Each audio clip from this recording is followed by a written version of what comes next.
Muito bem. Então, esse é o nosso último dia de bate-papo de IA, cerrando a nossa semana intensa de inteligência artificial, que começou sexta-feira passada, que a gente espera que tenha dado uma boa noção do que é essa área super fascinante que a gente tem de inteligência artificial, os seus vários tópicos, suas várias frentes de atuação.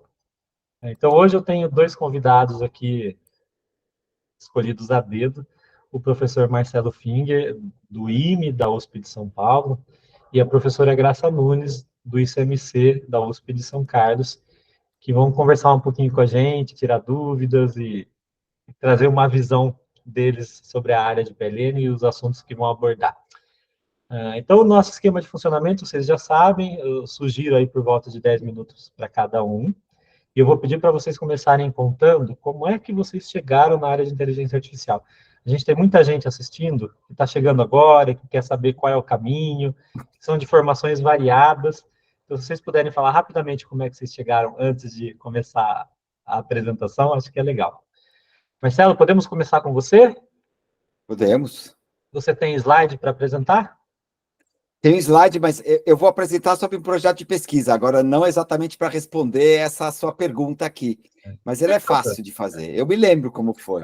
Eu era aluno de graduação e estava no segundo ou terceiro ano da faculdade, aí veio um amigo e me mostrou duas coisas, que falou, isso vai ser o futuro. Esse cara era bom, viu?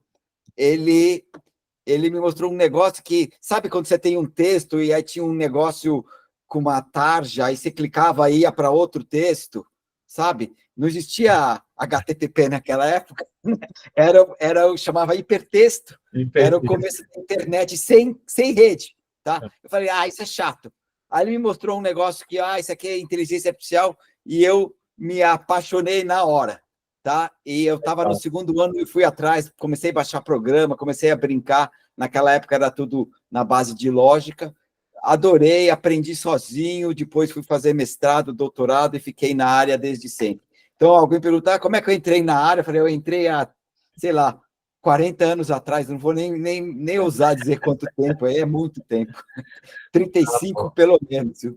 Legal, Marcelo. Então, se você quiser compartilhar os slides, pode compartilhar. O pessoal podem colocar pergunta no chat, eu vou selecionando aqui, e aí, com o tempo que a gente tiver, eu passo para os participantes responderem. Tá. Eu posso apresentar? Pode, vai lá. Então, eu vou botar o entire screen. Você me diz, aqui às vezes só funciona de segunda, não sei por quê, mas vamos tentar. Estou partilhando aqui. Pronto, estamos vendo, Marcelo. Muito Então, bom. fica à vontade. Estão vendo os slides do Inspira Biomarcadores? Isso. Certo? Então, essa é uma apresentação sobre um projeto de pesquisa de biomarcadores para condições respiratórias. Tá?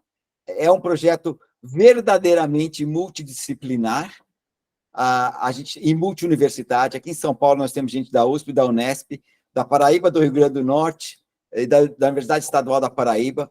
Mesmo em São Paulo, a gente tem gente da USP, do ICMC, da Unesp, temos gente da Faculdade de Filosofia e Letras, que é o pessoal da Linguística, temos gente da Medicina, da Fisioterapia, da Fonoaudiologia, da Unesp. É uma mistura de tudo isso e mais um pouco. Tá?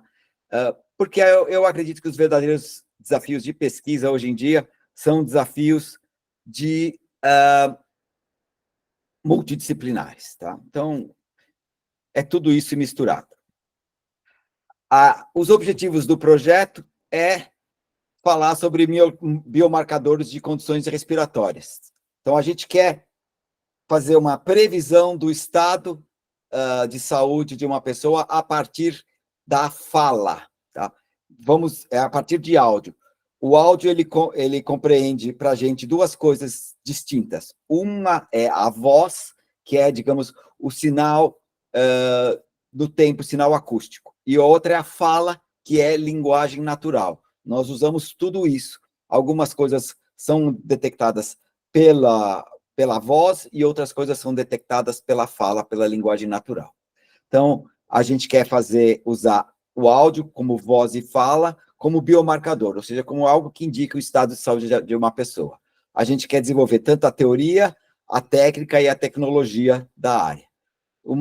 A ideia é desenvolver aplicações práticas, baratas e viáveis para a população brasileira.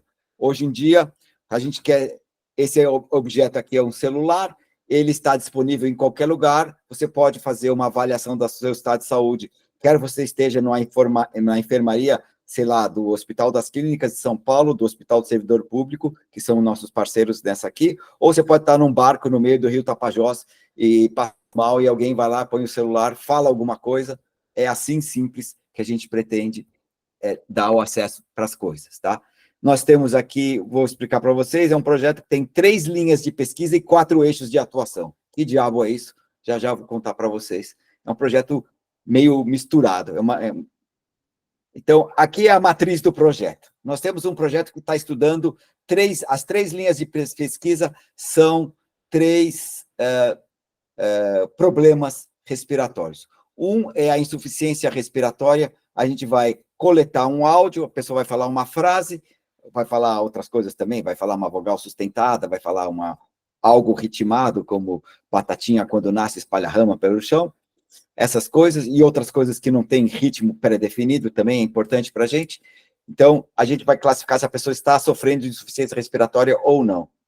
A gente já tem dados de Covid para isso, a gente quer fazer para coisas que não são Covid, tem várias outras doenças que podem levar à insuficiência respiratória, como, por exemplo, doenças cardíacas, problemas de bloqueio nas vias respiratórias, asma, e outras moléstias de caráter, inclusive psiquiátrico, ou doenças do sono, etc. Aí, nós também queremos estudar problemas relacionados ao tabagismo, são problemas de natureza respiratória, e a gente quer estar trabalhando com um programa que tem um nome muito suave, muito sutil, ele é bem claro, ele chama Pare de Fumar, é um programa do INCOR, e a gente está trabalhando em parceria com a doutora Jaqueline Schultz, que é a coordenadora deste programa no INCOR.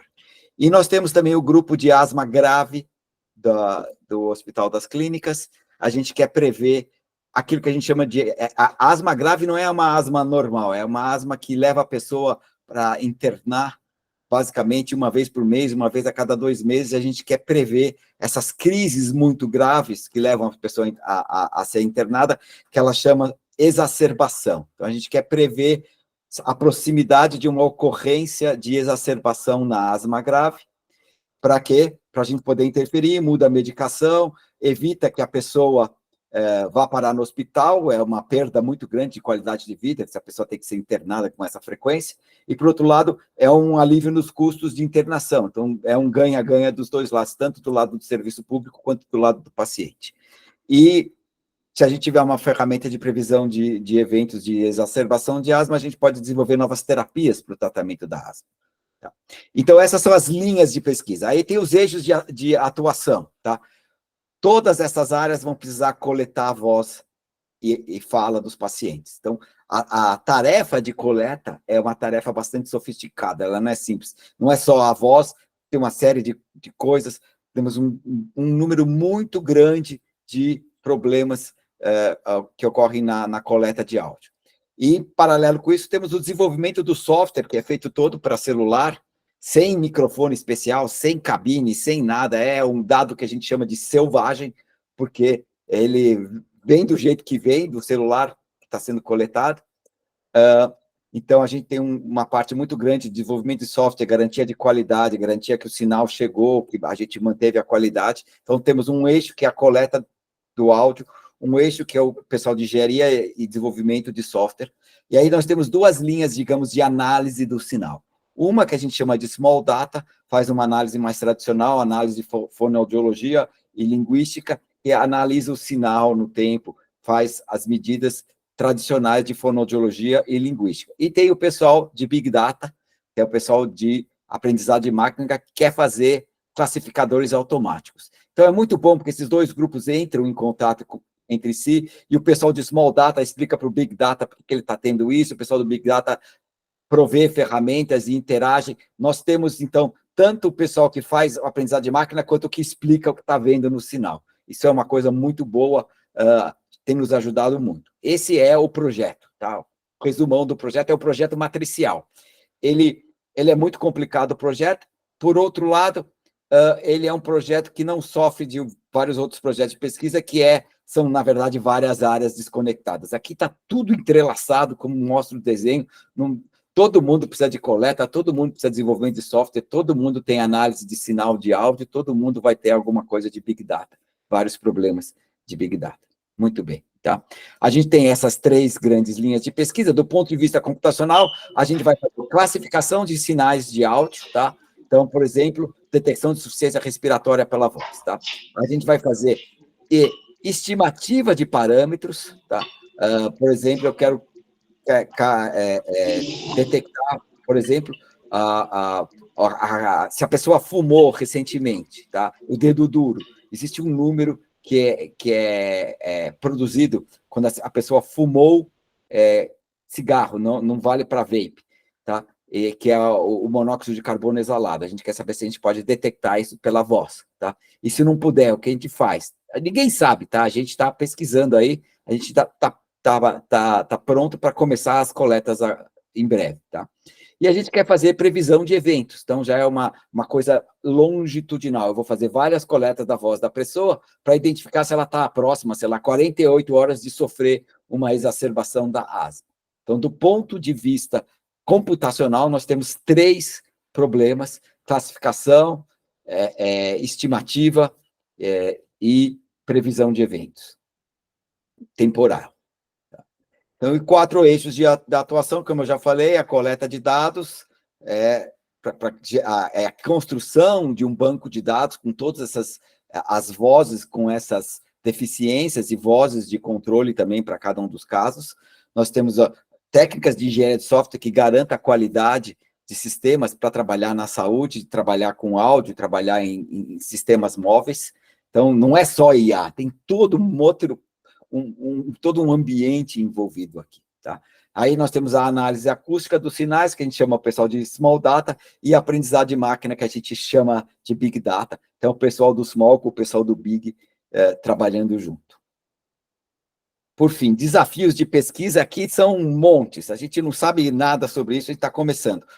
A gente quer a detecção da insuficiência respiratória em geral, a gente quer fazer coleta de dados fora da pandemia. Essa história de fora da pandemia não é bobagem. Quando a gente começou a fazer coleta de dados durante a pandemia, o pessoal falou: vocês são malucos, vão coletar dados durante a pandemia.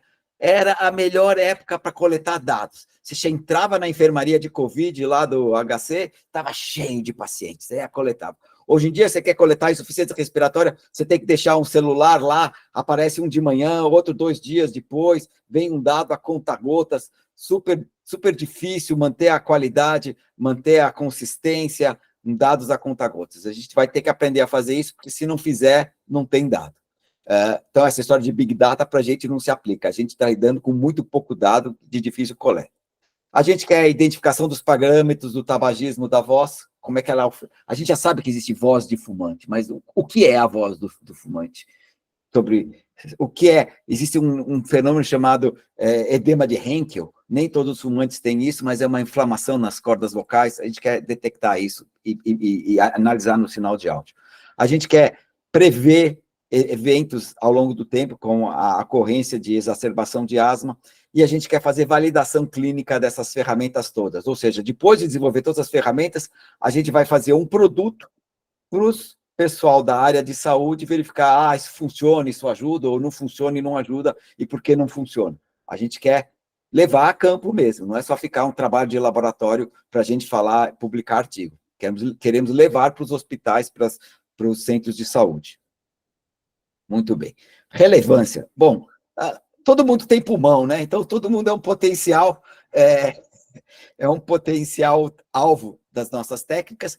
A insuficiência respiratória leva à inflamação, à hospitalização das pessoas por diversas causas.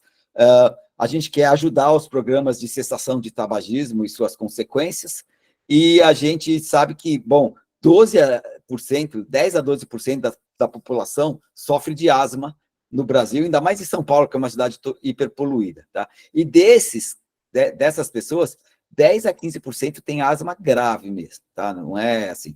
E essas exacerbações têm custo muito elevado. Se a gente consegue ajudar com terapias e prevenção, a gente tem um impacto nada desprezível na população. Muito bem.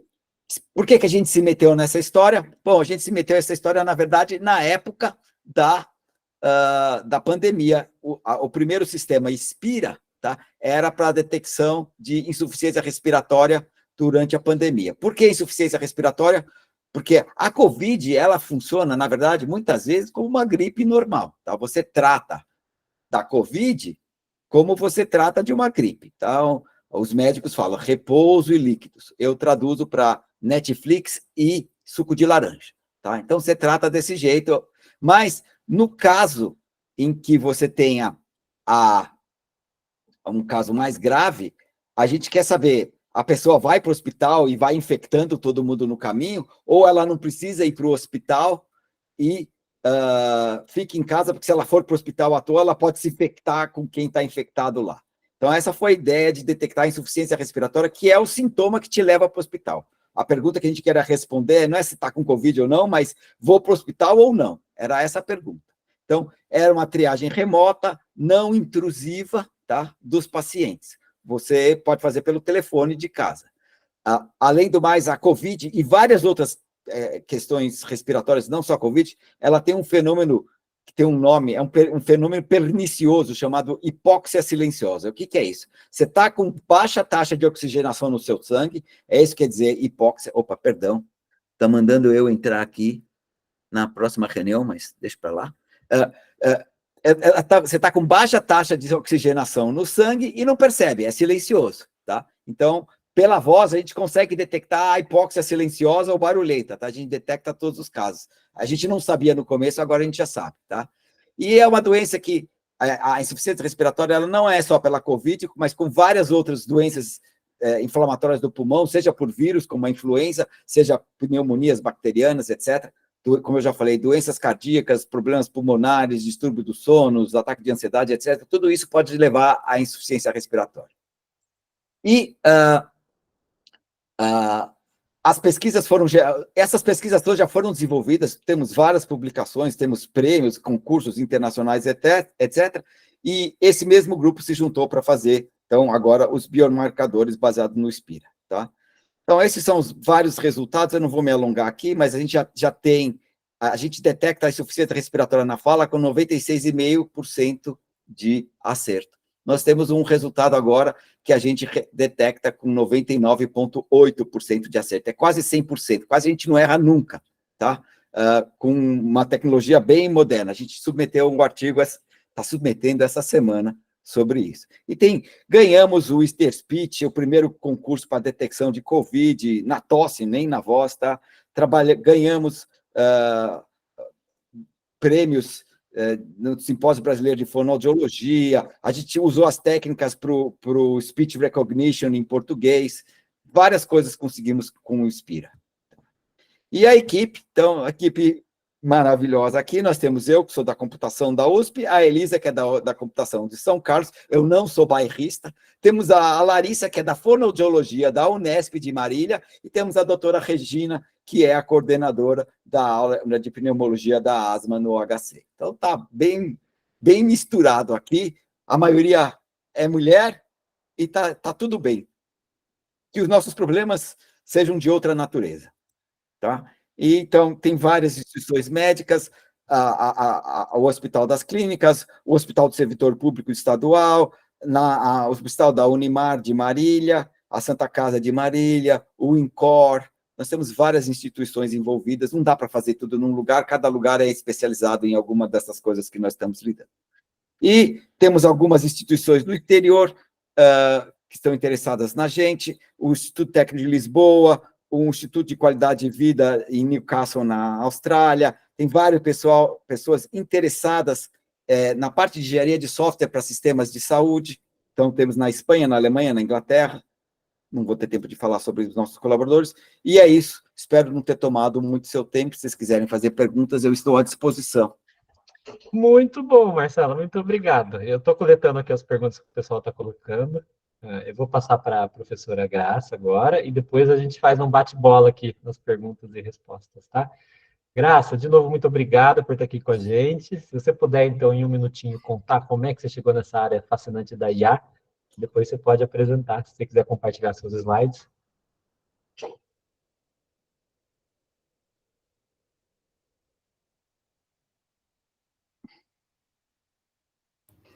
Estou tentando aqui.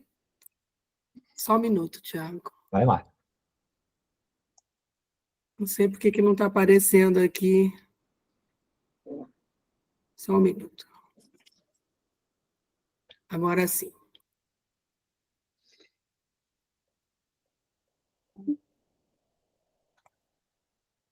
Apareceu. Apareceu. Bom, boa tarde a todos. Tiago, eu ainda lembro exatamente o ano que eu fui apresentada ao PLN, não a IA, porque a IA desde o meu tempo de estudante, né? Mas em 1984, portanto, há exatos 40 anos, eu comecei a trabalhar com a linguagem Prolog. E aí, todos os exercícios, todas as aplicações pequenas eram com a língua natural. A partir daí, eu gostei. E depois do meu doutorado, quando eu voltei aqui para São Carlos, nós começamos aquele projeto com a Itautec, e aí fomos desafiados a fazer um corretor gramatical para o português, que não existia na época, e nós fizemos, e como fizemos a partir do zero, tivemos que criar muitos recursos, e tarefa essa que a gente continua aqui no NIUC fazendo até hoje, né? Então, foi mais ou menos assim. Posso começar, então? Pode, fica à vontade.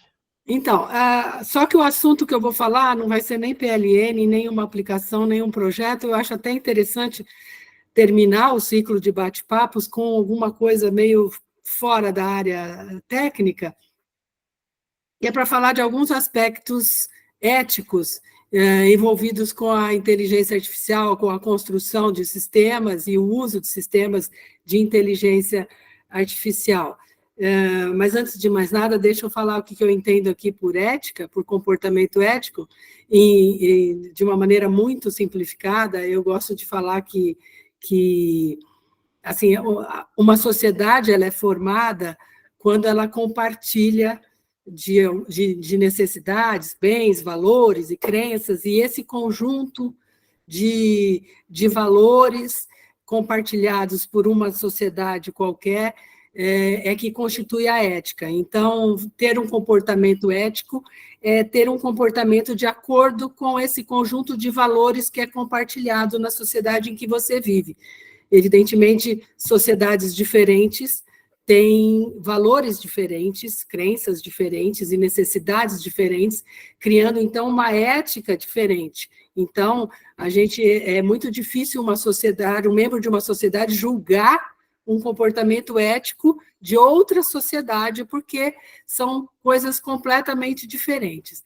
E, evidentemente, que para regular a conduta desses membros dessa sociedade de acordo com aquela ética, existem, então, as leis, a justiça, etc., que regula as diferenças que podem haver nessa sociedade. Mas é muito importante que isso ocorra para a preservação da sociedade. Quer dizer, uma sociedade é preservada à medida em que os seus valores, de alguma forma, são preservados e respeitados. Mesmo que esses valores, quer dizer, mesmo não, idealmente, esses valores incluem as diferenças dos indivíduos, das suas crenças e assim por diante.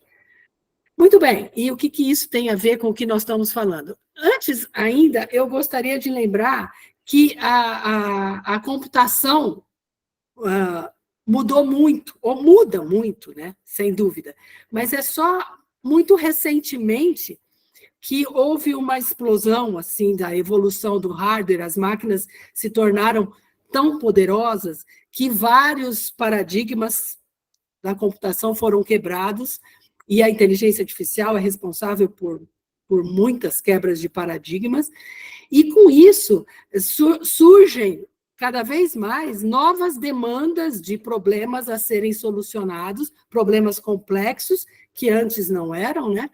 E de soluções complexas também.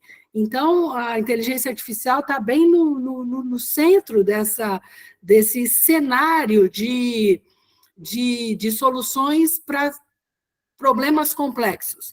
E, muitas vezes, esses problemas de IA, né, ou a maioria das vezes, envolvem soluções que tem a ver, ou problemas que têm a ver com o comportamento humano, seja porque as máquinas têm que interagir com o humano, seja porque os problemas são de natureza particularmente humanas, sociais, etc., então está nesse cenário.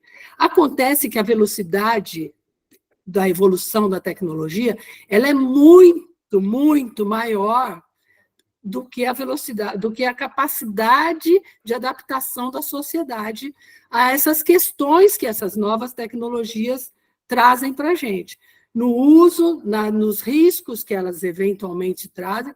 Então, é comum a nossa sociedade agora se deparar com problemas trazidos pelas tecnologias e a gente não teve condições de antecipá-los e se preparar para eles, né?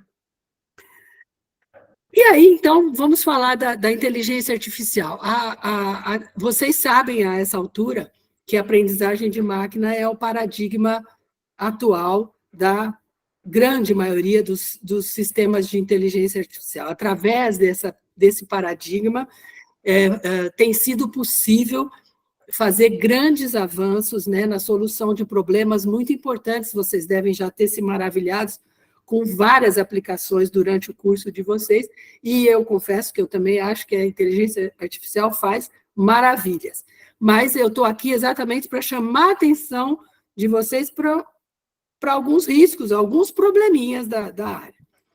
Muito bem, então a gente sabe que na aprendizagem de máquina, os algoritmos, eles são treinados com grande quantidade de dados, e são esses dados que no fim, detém o conhecimento daquele problema, daquele domínio de conhecimento, onde está o problema que eu estou querendo resolver, né? Então, ao contrário do que acontecia até bem pouco tempo, em que a solução de qualquer problema era codificada num algoritmo, numa linguagem de programação, um algoritmo feito por um programador, um ser humano, enfim, um analista de sistema, tá? Hoje nem existem essas pessoas, mas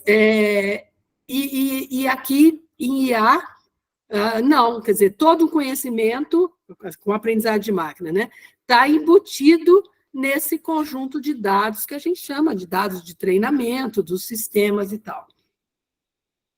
E a questão, então, que passa muitas vezes despercebida, é que quem tem o poder de escolher esses dados é que está sendo responsável por colocar o conhecimento ali. Quando a gente faz isso na academia, a gente, né, evidentemente, é muito cuidadoso, porque a gente está fazendo pesquisa, a gente sabe, a gente é da área. Mas quando é uma grande empresa que vai desenvolver uma aplicação desse tipo, eles precisam de grandes quantidades de dados e grande quantidade de pessoas para coletar esses dados. Então, eu pergunto, quem são essas pessoas? Quais os valores éticos dessas pessoas na hora de escolher os dados que vão modelar alguma coisa, um problema? Será que elas têm consciência sobre o impacto das escolhas que elas fazem, né? E, quer dizer, muitas vezes essas pessoas nem são profissionais de IA ou de computação. São pessoas pagas para fazer uma tarefa quase que mecânica, que vão alimentar esses conjuntos de dados que amanhã vão treinar esses algoritmos. E quando a gente pensa que, muitas vezes, esses dados estão modelando o comportamento humano, que é o caso, por exemplo, da modelagem das redes sociais, quando os algoritmos pegam os nossos dados, ou todos os textos das redes sociais e de jornais, etc. e tal, eles estão, no fundo, modelando a gente, ou acham que modelam a gente pelo nosso comportamento, pelo que a gente escreve, por onde a gente vai, que página a gente visita, que produto a gente compra e assim por diante, né? Então, esse modelo criado pelos sistemas de IA, idealmente, eles deveriam ser absolutamente fiéis ao mundo. Esse mundo aí é um mundo que ele quer modelar, né? Isso idealmente. Na realidade, no entanto, esses modelos são, via de regras, imperfeitos, incompletos e enviesados, né? Enviesados por vários comportamentos ou escolhas dessas pessoas que fazem a escolha desses dados, né? E já se sabe que, em muitos cenários, esses dados são gerados, ou seja, produzidos, por exemplo, como textos, por classes muito particulares de pessoas, né? Por exemplo, eu já vi um estudo que diz que muitos dos dados textuais são gerados por um perfil médio, né, mediano, por homens brancos, letrados, né, educados, de classes sociais elevadas, né, ou mais elevadas, e de primeiro mundo, né? Então, se a gente acredita nisso, né, acreditar nisso, a gente vê que esses dados, se forem pegar traços humanos que estão por aí, eles vão refletir padrões dessa comunidade, desse extrato de comunidade. E a gente tem que pensar que quem usa esses modelos, quem usa esses dados é o mundo inteiro. E esses aplicativos depois são usados por todo o mundo, né? Bom, então a consequência, ao modelar aspectos sociais desse tipo de atividade, de dados, é que, em geral, esses modelos têm uma subrepresentação de minorias, né? As minorias, em geral, não são representadas, minorias étnicas, religiosas, de gênero, de sexualidade, linguística. O Marcelo Finger sabe, por exemplo, a dificuldade de se modelar todas as variedades linguísticas para você fazer um sistema de processamento de fala. Se você pegar só no Brasil, você teria que cobrir todos os sotaques. Se você pegar só na comunidade de português, você tem que pegar de outros países. E, no entanto, quase ninguém faz isso, eu posso até afirmar, ninguém faz isso, e nós temos aí os aplicativos para falar em português, para traduzir, para tudo mais. Então, estão subrepresentados? Estão subrepresentados. Tem coisas que não têm dano muito grande, mas há sistemas que vão ter danos muito grandes. Então, se pegar um sistema de reconhecimento de imagem, cuja população dos dados de treinamento não abrange toda a variedade, né, de traços das imagens das pessoas, dos lugares para onde esse sistema vai atuar, então nós vamos ter problemas de injustiça, ter problemas sérios. Então, você pega um reconhecimento de imagem e coloca num aeroporto ou numa delegacia para reconhecer criminosos, ou no aeroporto, etc., se não reconhecer algumas etnias, algumas variedades, você está causando problemas para as pessoas e, portanto, para as sociedades. Então, tudo isso são problemas éticos na hora de construir esses sistemas, né? Então, assim, em última análise, esses dados enviesados, por serem enviesados, eles podem ser contaminados de valores que a sociedade pode estar querendo combater. Por exemplo, valores misóginos, homofóbicos, xenofóbicos, preconceituosos, de um modo geral, né? Então, a pergunta que se faz é a seguinte: quem coleta os dados para esses treinamentos está preocupado com isso? Compartilha dos valores éticos que a minha sociedade, pelo menos, compartilha? o que se faz? Quer dizer, os dados que estão alimentando os aplicativos que nós usamos no Brasil foram coletados aqui no Brasil? Ou são coletados na Índia, na China, na Rússia? Não sei, né? Quem sabe? É difícil, não é transparente, a gente não sabe isso. Então, isso é uma questão muito importante. E aí, quem usa esses aplicativos, né, esses sistemas já treinados, quem usa e como usa, é uma outra questão. Bom, quem usa? Todo mundo usa. Como usa? Bom, usa por bem e usa por mal. Eu posso usar para construir fake news, eu posso usar para fazer um deepfake que seja ofensivo, que seja criminoso, né? Eu posso usar, enfim, e tudo isso até impulsionando ódio às minorias, porque quando as minorias não são representadas, quando as minorias ficam invisíveis nos artefatos digitais, elas fazem, em última análise, com que os usuários desses artefatos passam, assim, reforçam sua concepção de que aquelas pessoas são minoria e não fazem parte da sua realidade, né? É isso que a gente quer? Talvez não, talvez a gente queira inclusão, talvez a gente queira que todos se sintam representados, né? A gente já viu sistemas influenciando em resultados de eleições. Mas é quem usou que fez. Sim, é quem usou. A intenção foi de quem programou para que isso acontecesse. Mas, no final das contas, nós que desenvolvemos também somos responsáveis por isso, né? Então, esses sistemas, em última análise, podem explorar fraquezas psicológicas, especialmente em crianças e adolescentes, promover polarização social e ameaça aos direitos humanos, e há princípios compartilhados, como a democracia, por exemplo, no nosso caso. Quando a gente fala, então, em deep learning, que é um tipo de aprendizado de máquina que veio romper uma série de barreiras que a gente tinha ainda na resolução de problemas de IA, a gente vê resultados tão maravilhosos, a gente fala, opa, chegamos aos sistemas perfeitos.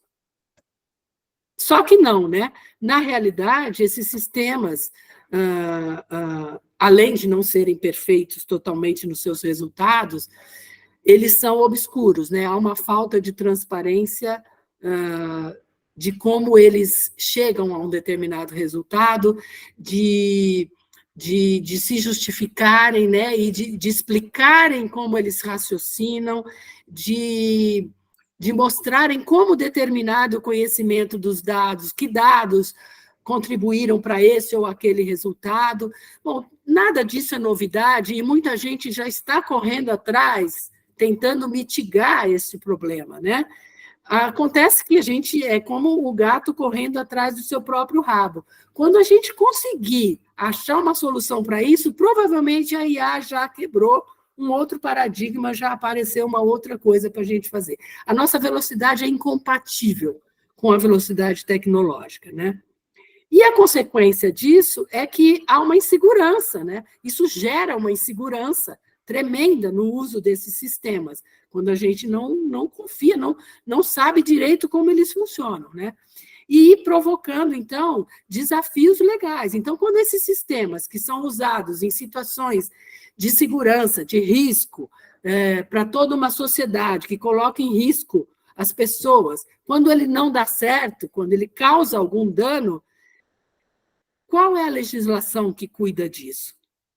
Quem que regula isso? A gente sabe também que está todo mundo correndo atrás de fazer leis de regulação de sistemas de inteligência artificial. Só no Brasil, já faz mais de ano que existe um projeto de lei que demorou não sei mais quanto para ser construído e que agora foi abandonado para começar tudo do zero um outro.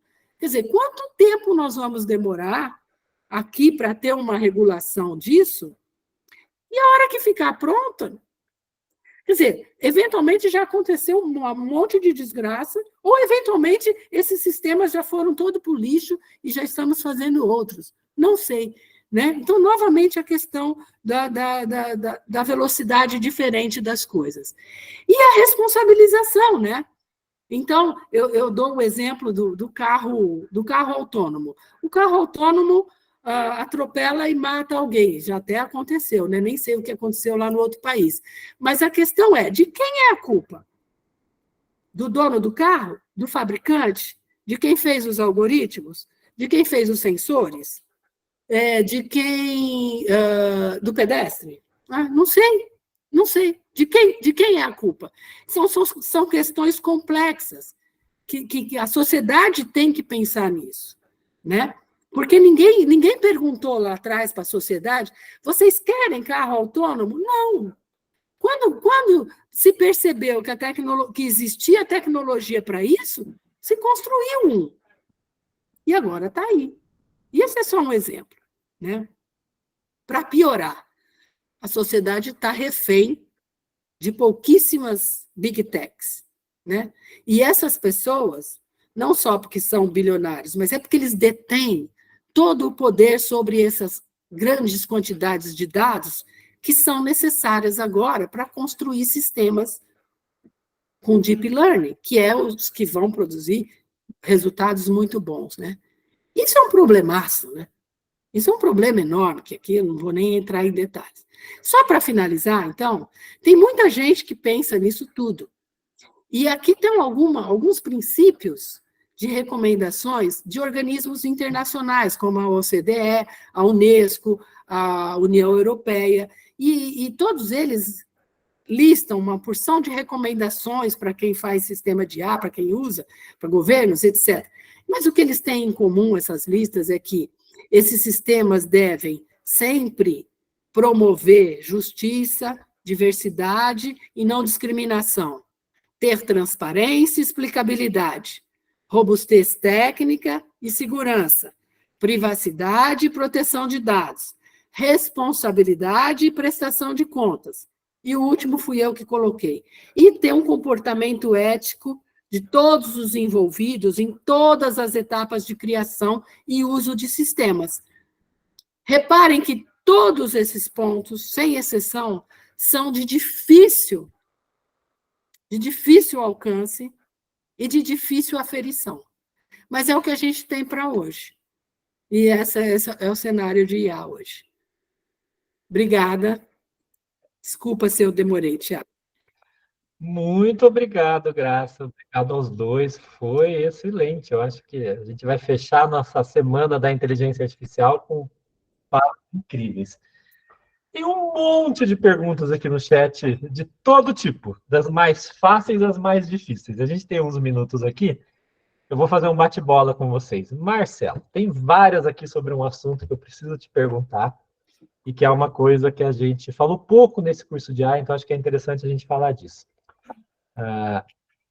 A questão é, como estão as questões éticas de privacidade relacionadas à coleta dos dados, armazenamento e uso? Como é que vocês estão lidando, por exemplo, com a LGPD, Lei Geral de Proteção dos Dados? Acho que esse é um assunto que ficou tangenciando a gente a semana toda. Você pode contar um pouquinho como é que vocês lidam com isso? Tiago, você foi na jugular. Bom, eu estou dizendo que agora eu sou um pesquisador sério, porque a primeira coisa que eu faço quando eu concebo um projeto de pesquisa é ir falar com um advogado. Não é a segunda ou a terceira. Nós temos um consultor para as questões éticas o tempo inteiro. E mais algum, sem contar os problemas com os pacientes, com todo o rosto, para a gente se inserir num contexto de LGPD, tá? Nós falamos com o professor Juliano Maranhão e vários outros que nos acompanha desde sempre.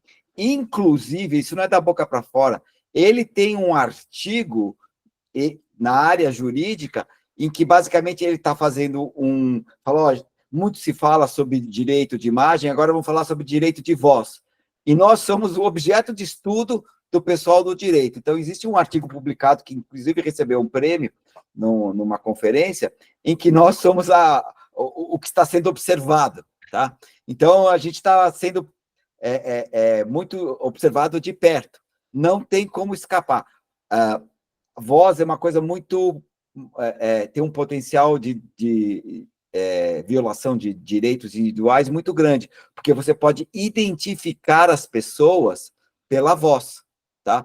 Mesmo você não sabe nada, você pega a voz dessa pessoa, você nunca viu falar, eu ouvi essa voz, eu me lembro de quem seja. Se a pessoa consegue fazer isso, muito possivelmente uma máquina também consegue. Isso é um problema no processamento de fala conhecido como identificação do falante. Tá? A gente consegue identificar isso.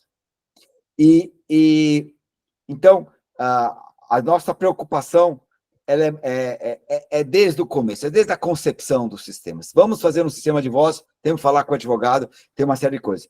O que a gente passa na nossa coleta de dados, que alguém perguntou se era pelo celular, a coleta é 100% pelo celular, tá? Quem perguntou, estou respondendo. O processamento, depois que a gente monta o banco de dados e faz o treinamento, é em máquinas grandes, mas a coleta, e a gente quer, no final, que o resultado todo seja apresentado pelo celular, ele é a entrada e a saída. Mas, muito bem. Voltando, o que a gente passa na coleta de voz, tá? Para tentar manter a anonimização é muito forte. Eu não sei, a gente coletou voz na primeira fase de 11 mil pessoas. Eu não sei que doaram a voz, eu não sei o nome de ninguém. Eventualmente alguém fala, olha, eu doei voz para você. Eu falei, pode ser, mas eu não guardei nenhum dado que me permitisse identificar o falante. E mesmo assim, a voz da pessoa, ela em si carrega uma assinatura única, uma impressão digital que é possível. Então, exatamente para não fazer esse matching entre a pessoa e a voz, e a gente não poder utilizar isso contra ela, eventualmente, sei lá, para um processo de a seguradora, vai saber que o fulano tem aí uma insuficiência respiratória. É muito difícil, sabe? Lidar com essas coisas. Então, é uma preocupação absolutamente constante, o tempo inteiro, dificulta o processo de coleta e armazenagem, mas é uma preocupação absolutamente constante na nossa área. Legal, legal. É cada vez mais importante esse assunto, né? Graça, também tem um monte de pergunta difícil para você. Tem uma aqui, é um comentário, mas eu acho que você vai poder comentar um pouco, falar um pouco disso. Eu ia dizer que essa questão de ética na inteligência artificial, de poder de explicação dos sistemas, é uma questão que por muito tempo foi debatida, mas que foi concretizado em larga escala pelo chat GPT. As pessoas começaram a usar para tudo o chat GPT. Então, era um problema e virou um problemão quando o chat GPT chegou. E aí, alguém aqui no chat, eu não estou pegando os nomes, gente, falou o seguinte, eu vou ler o exemplo que ele deu, que é fabuloso. Então, abre aspas, tá? Tem um exemplo interessante de resposta do chat GPT. De modo resumido, perguntando se o povo judeu merece um Estado, ele diz que sim, que todos os povos merecem ser tratados com dignidade, respeito e direito à vida. Perguntado se deve existir um Estado palestino, o sistema não é capaz de dar uma resposta clara, dizendo ser um assunto complexo.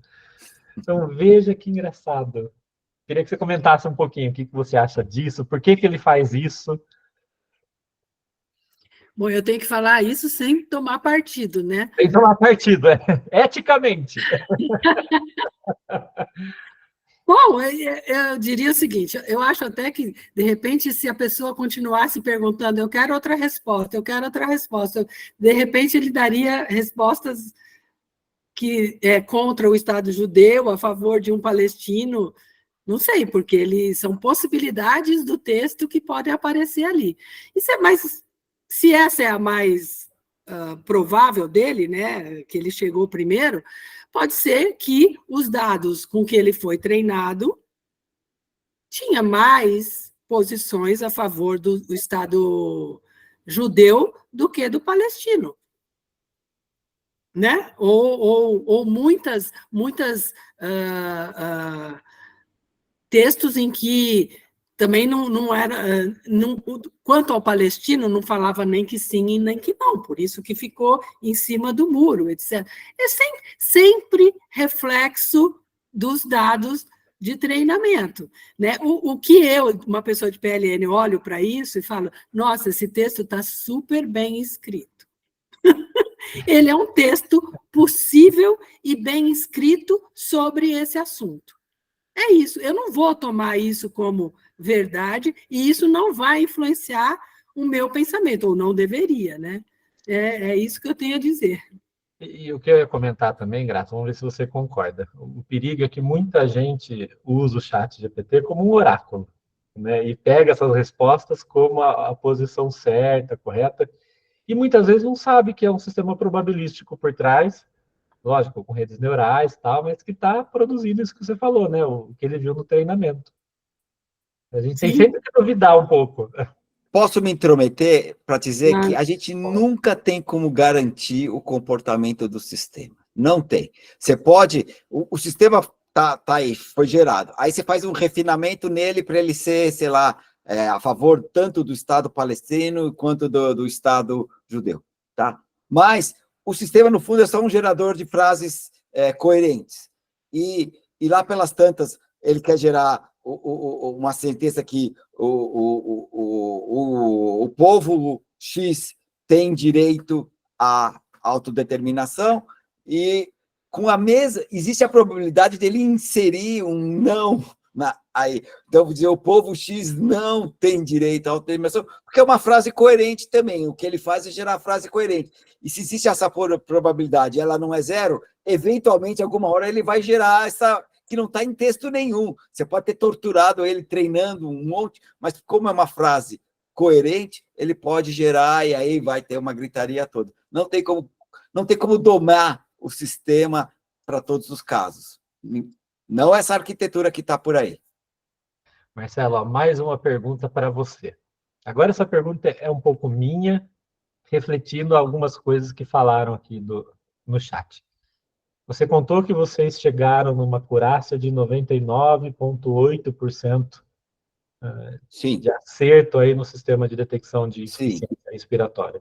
Sim. Esse valor é impressionante. Em dados de Covid. Em dados de Covid. Esse valor a gente não tem os outros dados, a gente está saindo para coletar. O que falta para isso chegar ao público nas unidades médicas e ser amplamente adotado? Como é que faz isso? Então, o que falta é o seguinte, eu só tenho dado de Covid, eu coletei durante a pandemia. Eu estou indo coletar agora, porque a insuficiência respiratória pode acontecer por vários motivos, até por motivos espúrios. Se você foi lá nadar, sei lá, 25 metros embaixo d'água, você sai do outro lado, resfolegando, se medirem a saturação de oxigênio no seu sangue, vai dar que você precisava ser internado numa UTI. Não é o caso, você só fez um esforço grande, tá? O nosso sistema, ele não tem a sensibilidade para detectar insuficiência respiratória por qualquer outro motivo que não seja de Covid. E a gente já tem evidências de que causas diferentes provocam assinaturas diferentes no som. A gente não tem dado o suficiente, mas a gente tem evidências que mostram isso. O que, por um lado, por quê? Porque a gente treinou com o nosso de Covid e aplicou no outro e deu porcaria. Mas quando a gente já treinou na porquinho de dado e aplicou nele, deu bom. Ou seja, os sistemas são muito restritos. Tá? Então, eu durante a pandemia, eu fui muitas vezes requisitado para colocar o sistema público. Eu falei, não faço isso de jeito nenhum. Eu não sei se funciona nas outras coisas. Eu não tenho nenhuma validação.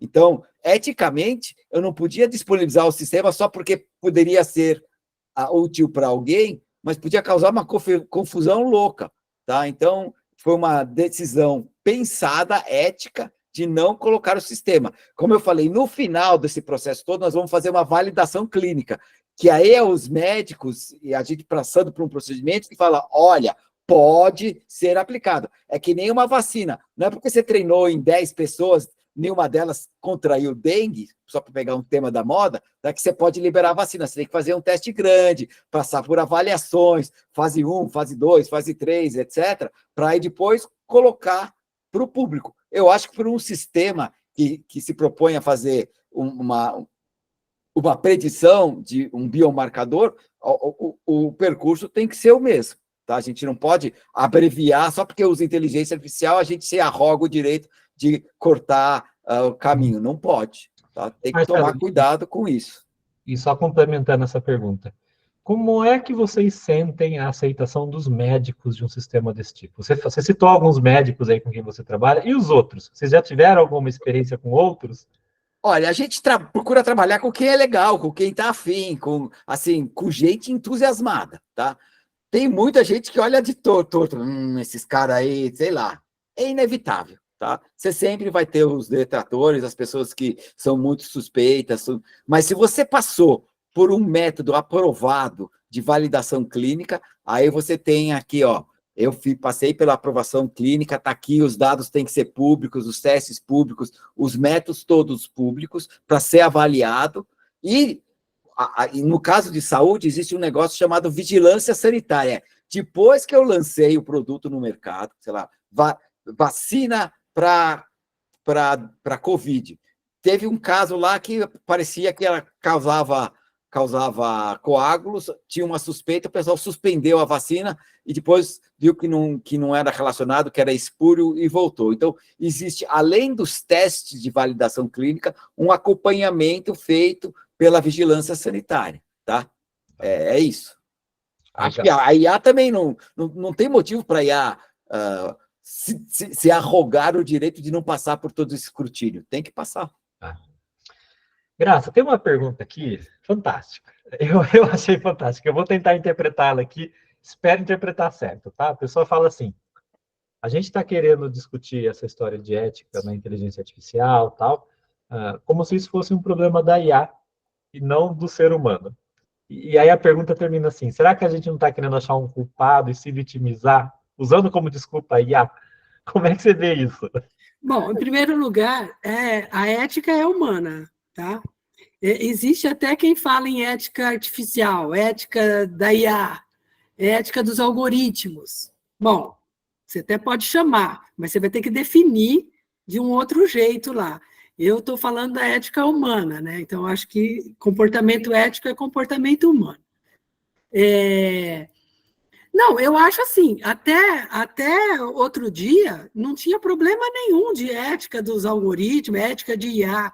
Ele passa a ter problema quando esses algoritmos, que essas aplicações, vamos dizer, que a gente usa no dia a dia, que está intermediando comunicação humana, que às vezes está substituindo um humano numa tarefa, fazendo comunicação com outro humano, etc. Então, assim, quando o algoritmo, ou o computador, ou o robô, que seja, se coloca no lugar de um humano, interagindo com outro humano, bom, aí, e suas atitudes podem gerar algum risco para outros humanos, bom, então eu tenho que discutir isso. Mas, evidentemente, se o humano não se comporta eticamente, eu não vou nem perder tempo de falar de algoritmo.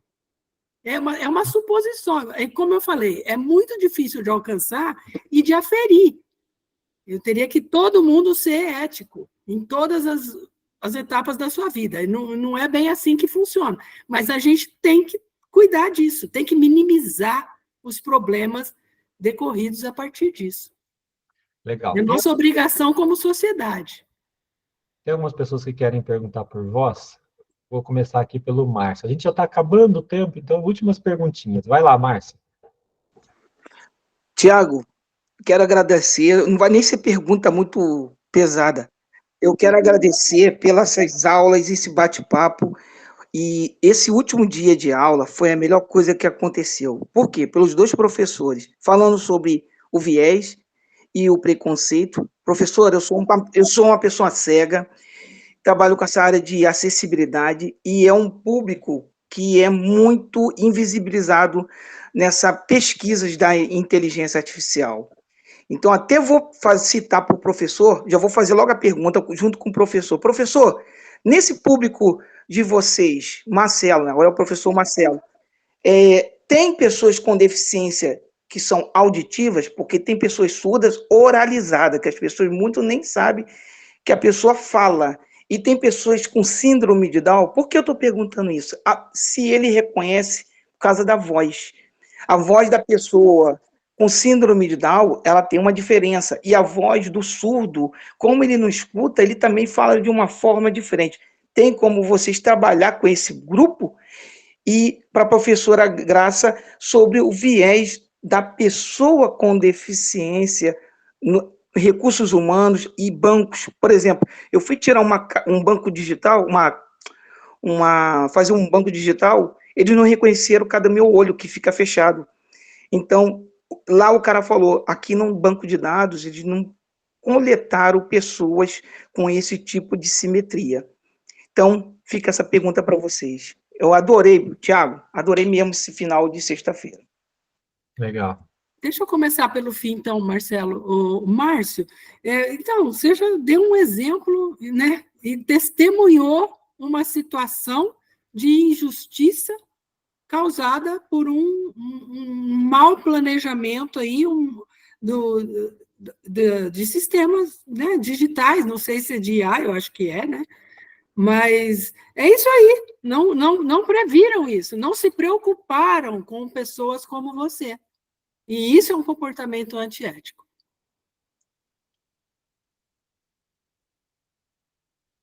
Tá mudo, Marcelo. Tá, agora tá falando? Tá. Mas a gente sabe dos problemas, a gente está absolutamente consciente que uma população numericamente muito maior que os cegos é a população de crianças. A gente não coleta dado de crianças porque precisa de autorização dos pais, é muito mais complicado. A gente sabe que o nosso sistema vai ter que ter um bloqueio para, olha, não pode ser aplicado para crianças, porque a gente nunca testou em criança, tá? A gente foi descobrindo, por exemplo, que pacientes de asma têm uma condição que a prega vocal fica paralisada, chama disfunção de prega vocal. A gente vai ter um estudo especial para detectar disfunção de prega vocal. E, aos poucos, nós vamos conquistando uma série de condições que vão aparecendo. A gente não tem um sistema que funciona em todos os casos, sabe das limitações e vai avisando. Coisas que a gente pode tratar como essa disfunção da prega vocal, viram até um artigo, um ramo novo de pesquisa. E coisas que a gente não vai tratar por inviabilidade, porque eu não vou conseguir coletar, por enquanto, voz de criança, e tendo a autorização dos pais para fazer análise do estado de saúde da criança, a gente fala, ó, não pode aplicar para criança. Tá? Então, esses são os casos que eu já sei que a gente tomou alguma atitude. Vai haver outros, com certeza. Voz de surdo eu não tinha pensado até o momento. Muito obrigado. Já não posso mais dizer que eu não pensei no assunto. Já sou obrigado a pensar nele. Gente, para terminar, vou chamar o Marcelo Simonai, que ele está com a mão levantada faz tempo que quer perguntar, Marcelo. Última perguntinha do curso.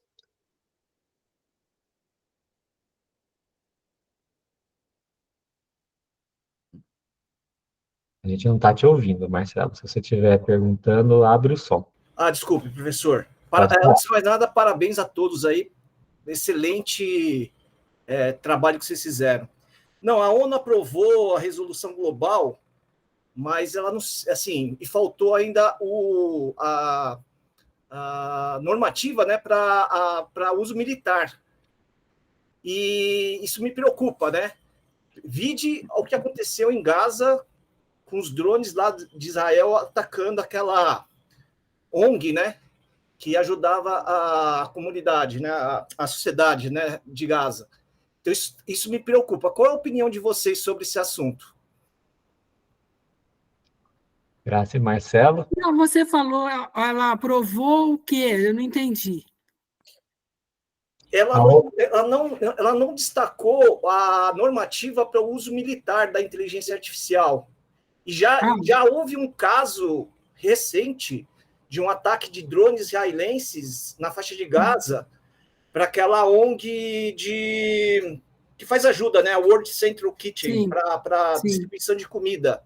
Isso aconteceu. Isso foi um erro grave, né? Que aconteceu. Então, eu queria saber essa preocupação do uso militar na inteligência artificial, a regulamentação do uso nesse ramo no militar, né? Marcelo, eu nunca pensei nisso, não sei, não li, mas eu só tenho assim uma impressão, que eu acho que a IA é usada para coisas militares há muito tempo, né? Todos os equipamentos militares devem ter IA, todos. Agora, é aquilo, que uso se faz disso com esse equipamento? É a mesma coisa, o drone é maravilhoso, né? O drone faz coisas maravilhosas, pode fazer coisas maravilhosas, mas também pode levar uma bomba e matar gente inocente. Então, mas como a ONU regulamenta todos os países, não, aí eu não vai ter uma preocupação, professora? Aí, provavelmente sim, mas como eu disse, eu não li nada, não sei, também não entendo muito como funciona a ONU, mas aí eu concordo com você que sim, deveriam ter pensado nisso, mas eu não conheço a resolução da ONU. Legal, mas o Marcelo traz esse assunto, acho que é uma coisa para todo mundo dar uma olhadinha depois. Isso faz 2 semanas, se eu não me engano, que teve essa primeira resolução da ONU que foi global, que falou dos perigos do uso de sistemas de IA e dos cuidados que tem que ter. Então, todo mundo que gosta de IA aqui, que está entrando nesse mundo, é legal ficar de olho nessa coisa da legislação, da regulação. Isso está muito quente, como a Graça já comentou na apresentação dela. Pessoal, infelizmente chegamos ao fim.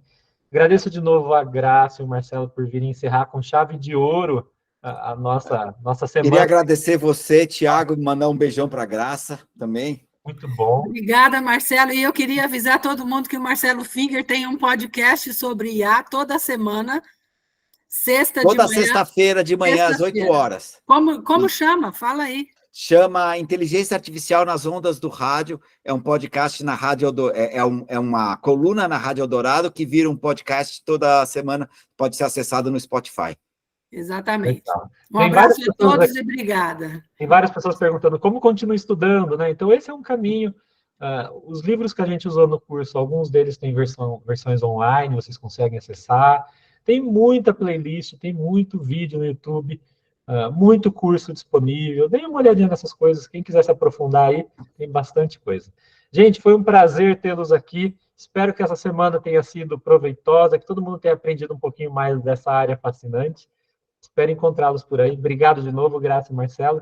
Logo, logo a gravação está na página do curso para vocês, tá bom? Eu acabei de colocar aí na lista, aí, nos últimos segundos, o link para os podcasts. Legal, aí o pessoal pode pegar. Tá bom. Obrigado, pessoal. Até a próxima. Tchau. Até mais.